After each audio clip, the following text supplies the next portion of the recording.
Hey, it's Amanda. Little change of scenery today. I'm in my kitchen because I wanted to talk to you about some of the methods I use to preserve my harvest.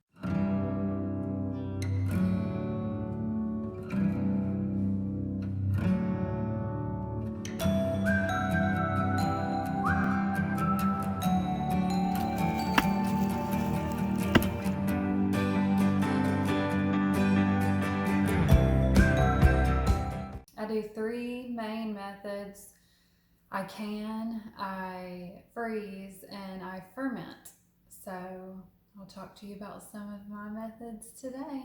One of the easiest ways to save your produce is to freeze it.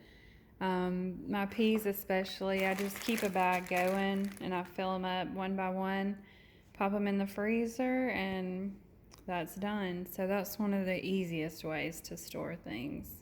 This is my fermentation crock. I know there are a lot of different methods people use to ferment. There's some of the jars that have the little balloon on top, or just little things to let the air out. But this is like an old-fashioned one. I was given this by my dad. You put whatever you're fermenting in there. Right now I have red cabbage to make sauerkraut. You put a brine in, so salt dissolved in water, and it has some stones that lay on top. I wish I had filmed when I was putting it in there, because now I have something going and I don't want to open it.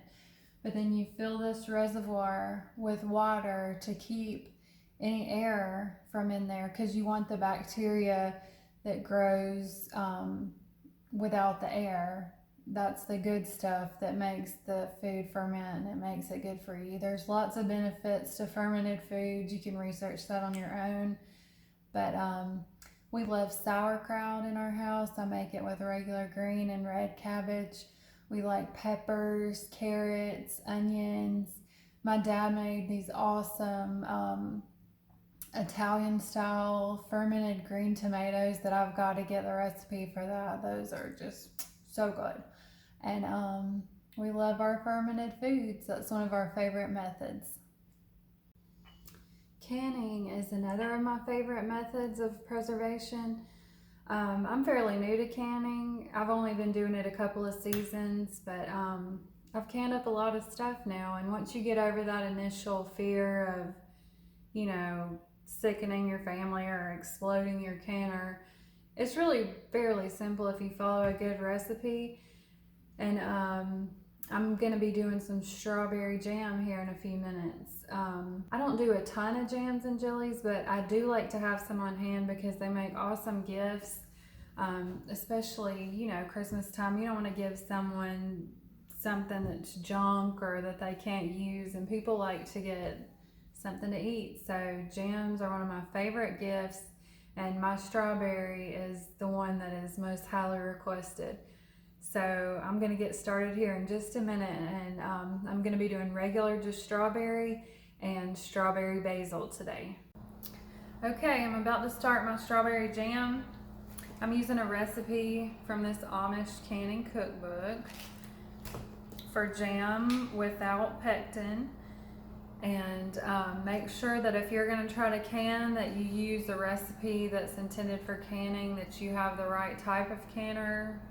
A lot of fruits and stuff use a water bath canner, which is what I have going on right here. Low acid foods need pressure canning, so just do your research. I have my canner heating up. I have my lids and rings simmering, and I'm about to get started. I have 2 quarts of strawberries. These strawberries come from a local U-Pick. They are delicious. They make all the difference in my jam. This is why my jam is special, is because I get special berries. So if you have a local farm near you or you grow your own, that's the way to go. So I'm gonna put it in 2 quarts.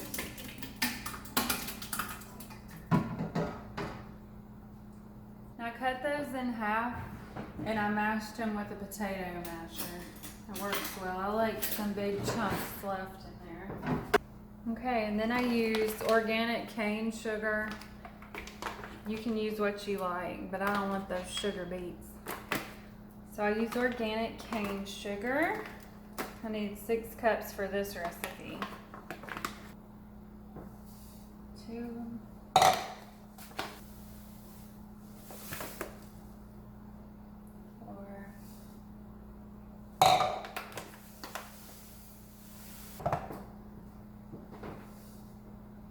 Okay, that's 6.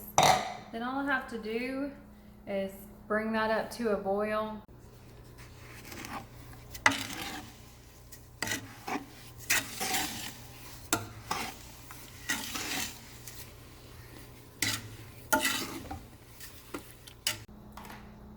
My jam's just about to boil, but I've decided that it's a little bit chunkier than I would like, so I'm going to take this stick blender and just blend it up a little before it starts to really boil.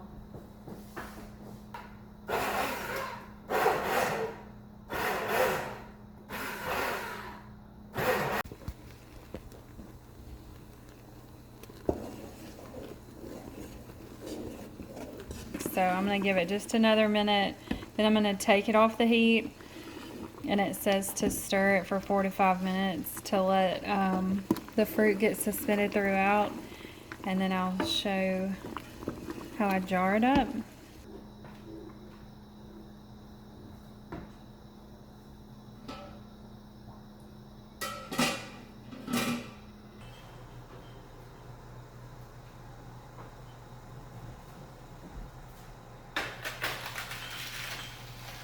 Okay, I didn't know how many jars I would need, so I just heated up a bunch, and 1/2 pint and 1/4 pint of my jar lifter, this thing for the lids, my bubble tool, and a funnel. I'm gonna get started jarring these up. I'm gonna do the first half just strawberry, and then the second half I'm gonna add some fresh basil in.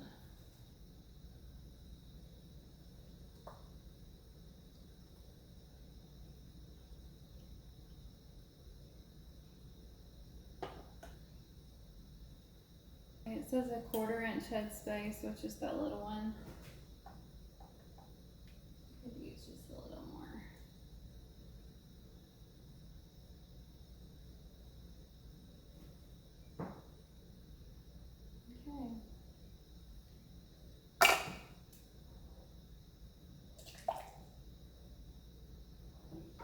Okay.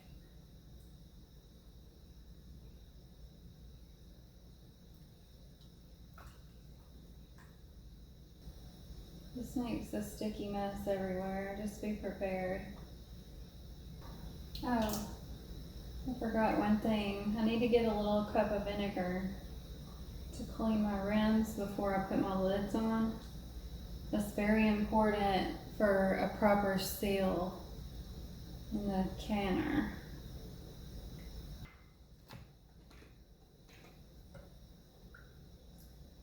Just a little bit of plain white vinegar.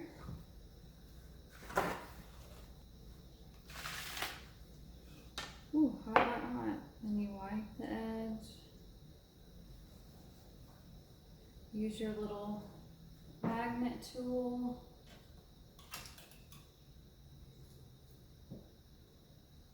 A rim.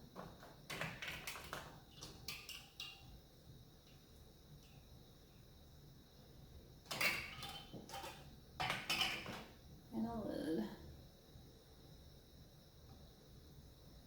Make sure it's on there centered. And just finger tight. You can go ahead and start setting them in your canner.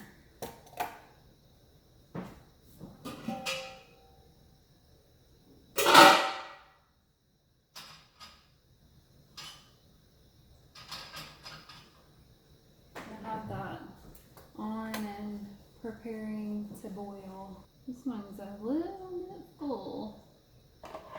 I'm gonna take just a little out of here. Maybe I'll taste it.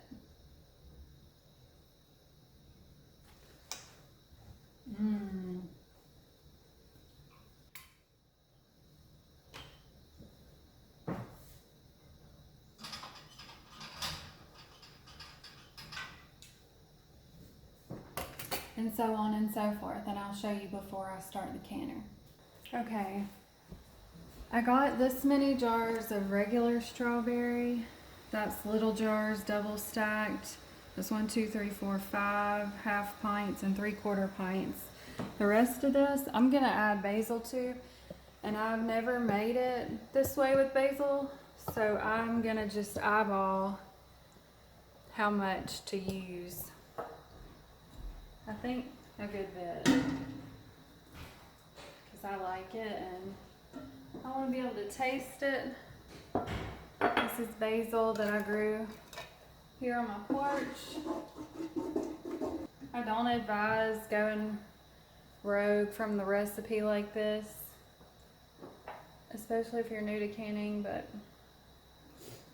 I'm gonna take a chance.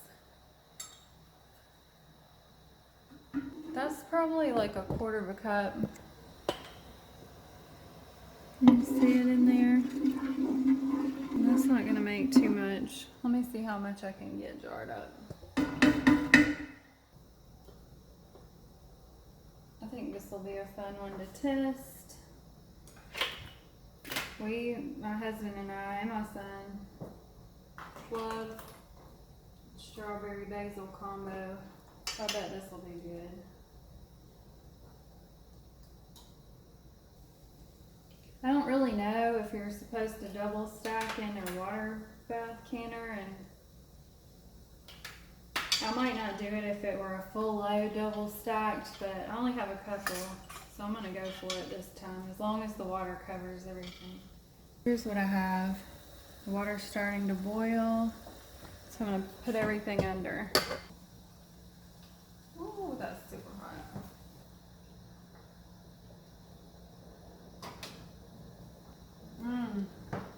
The water does not quite cover those 2 little ones. Even though it's boiling, I'm not going to count this yet.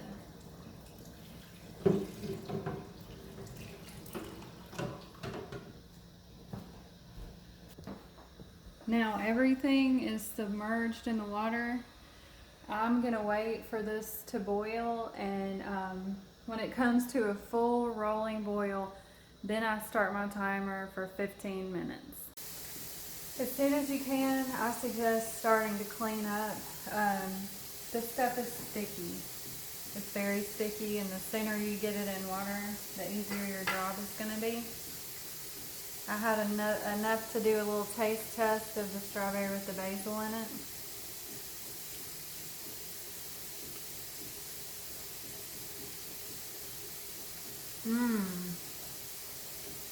Ooh, I like that. Oh, I should have done some bigger ones like this.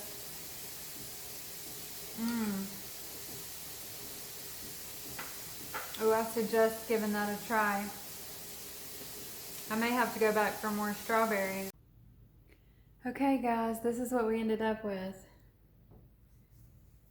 Several half pints and some 1/4 pints.